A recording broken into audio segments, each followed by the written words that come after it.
Сонирхолтой байсан яг бол бидний одоо жирийн үед сонсдог хөгжимтэй их одоо зөрөөтэй эхнүүд одоо ийм олон төрлийн ийм хуучин ийм хөгжим сонсч байсан. Одоо сонсогдох маяг нь шидэ бас их өөр юм байна. Тэгээд биднэрт одоо их сонирхолтой байсан. Тэгээд мэдээж их баяртай байлаа гэж хэлж байна. J'ai beaucoup aimé.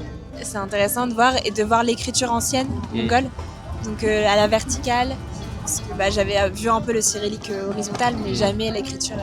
Сүүлийн үед кириллиг жоохон судалж үзэж эхэлжсэн. Тэгтээ яг монгол хуучин одоо угуурч бичиг шидэ өмнө яг ийм ойролцоос харж байгаагүй. Тэгээд өөрөө ингэж оролцсон чинь их өөртөө сонирхолтой байсан. Тэгээд мэдээж өөртөө жоохон гоё санамж үлдэн гинэ.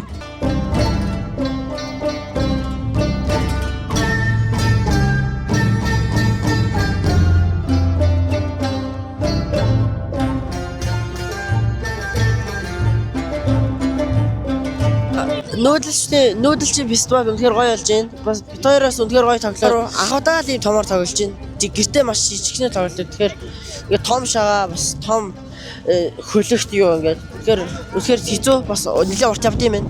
Энэ бас маш таалагдж байгаа. Яагаад гэвэл бид мэддэггүй зүйлийг бидэрт харуулж энэ хөлөг тоглоом бол энэ битсэн газрууд нь бүгдээрээ манай Монгол улсын эдэлжсэн газар байгаа болохоор надад их таалагдж байна.